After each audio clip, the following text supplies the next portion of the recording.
departments who will speak to us about the limited options of our municipalities in terms of addressing this issue.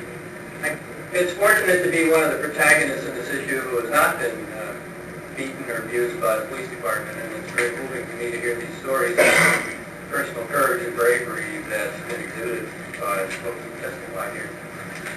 All the police ever did to me physically was to vandalize our house, break beer bottles on the porch, and plaster their union stickers around on the house. But you'd think that probably took some nerve because I was the mayor at the time. That didn't seem to slow them down at all. There's a certain amount of arrogance, I guess, in the community, and in the police community.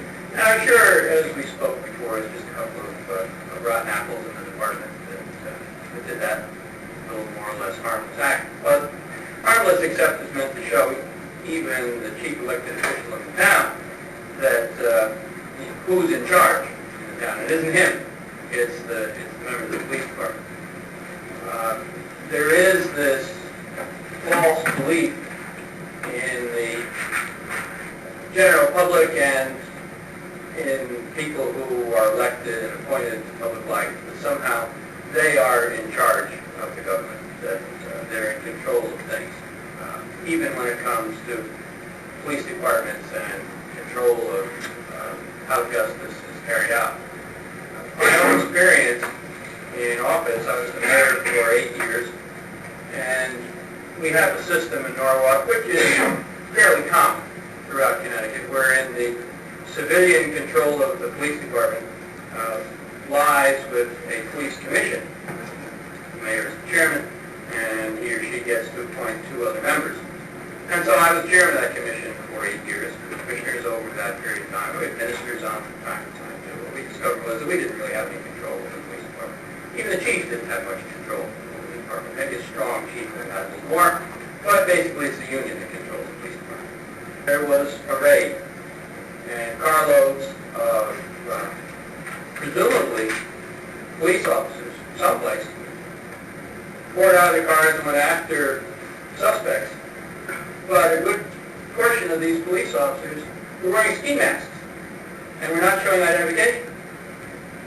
And so they collared a bunch of people who could never identify themselves, arrested them, handcuffed them, took them off.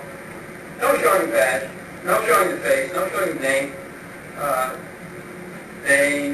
It could have been the mafia for all the people in that neighborhood knew.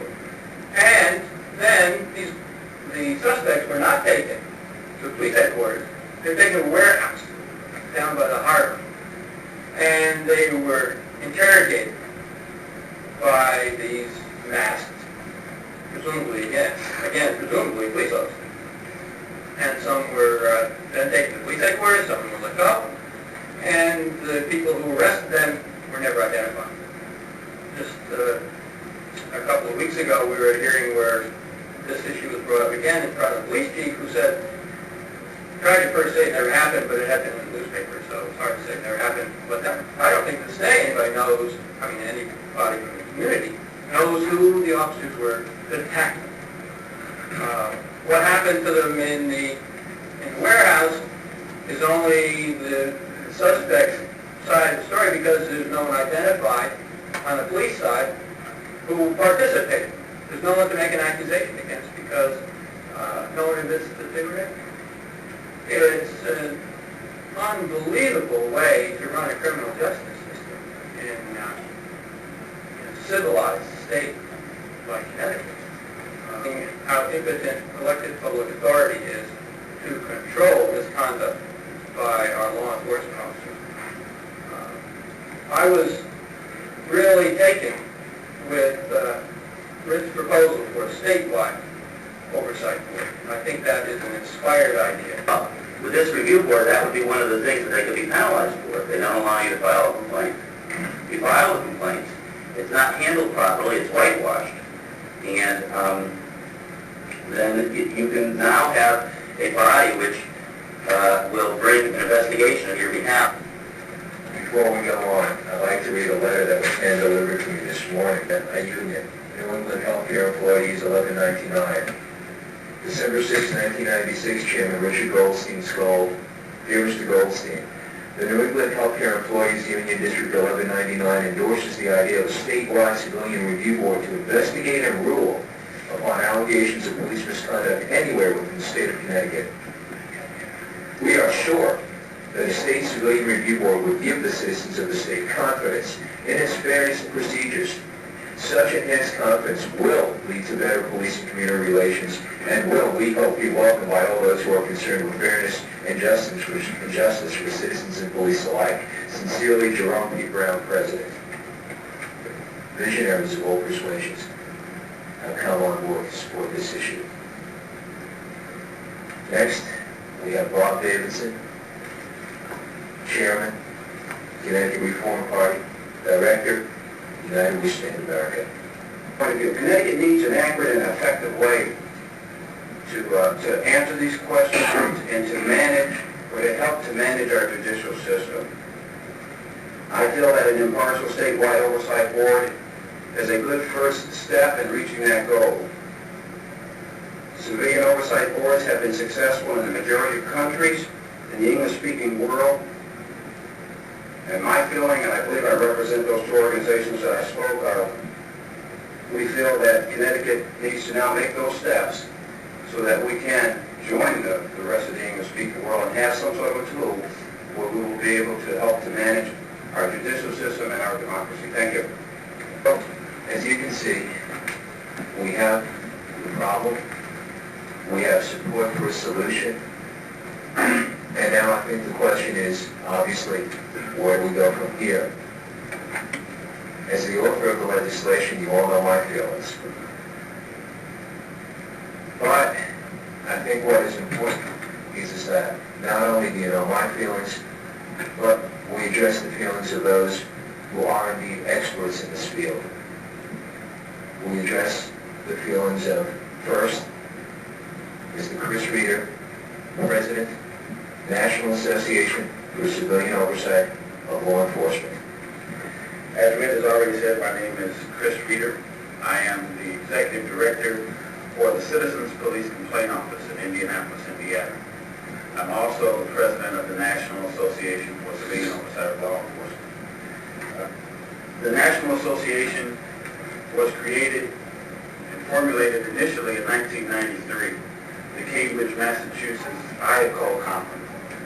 There were a number of national practitioners that got together and decided that we needed a national organization to speak to the issue of civilian review of law enforcement here in the United States of America. Authority corrupts, and that ultimate authority corrupts completely. And what we have in our country, it's sad to say, but in some jurisdictions, we have police officers that are totally unaccountable. They don't have to worry about anyone asking them to explain or to justify any means that they feel necessary in what they consider to be doing their job. But you're going to pay the price for not having an effective civilian oversight mechanism in place eventually. It will knock on your door. Those police officers will storm your door one day with their masks on, with their badges covered. They will tear from your ceilings the tiles looking for illicit drugs, so they say. They will take your drawers and they will throw the contents of those drawers all throughout your house. They will destroy your personal property. They will deny you of your personal liberty and freedom. And then they will tell you, I'm sorry, we made a mistake. What we do is we want to take that bias out of the system. We want to give the citizens of Connecticut an opportunity to have the same recourse, to be able to go to an independent body, to give that body the opportunity to look into objectionable and questionable actions of police officers here in Connecticut. The decision is up to you. Thank you.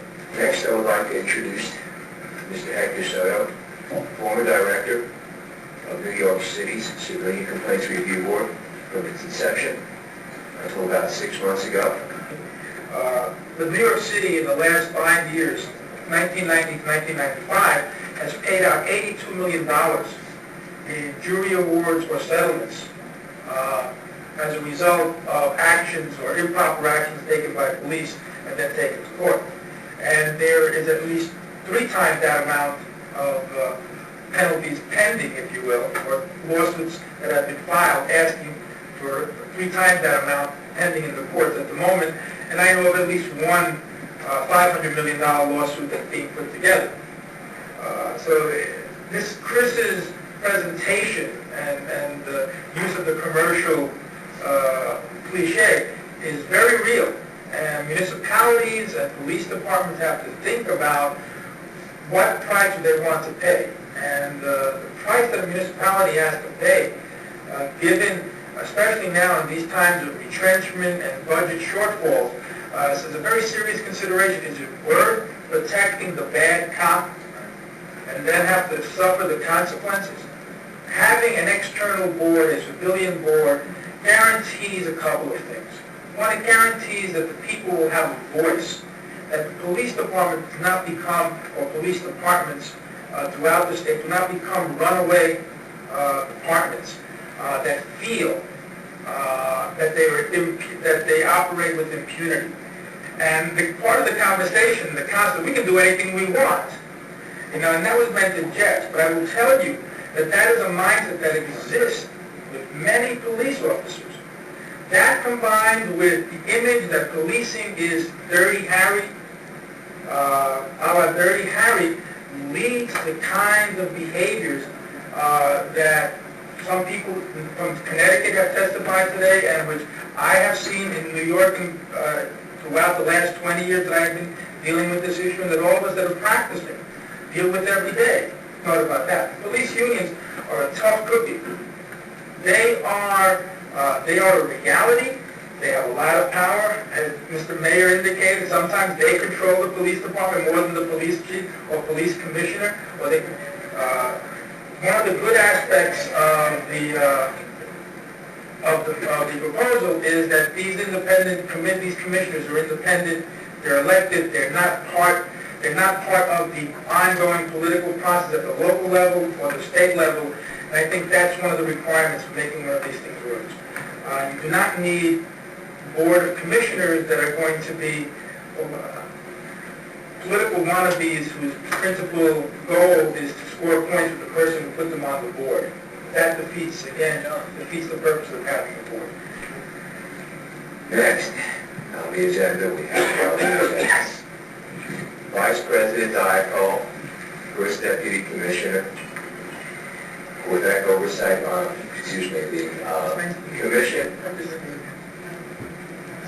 Commission of Police Ethics, Province of Quebec, and founding member of CACO, the Canadian Association for Civilian Oversight of Law Enforcement. Marlene? I'm going to speak to you, it'll be a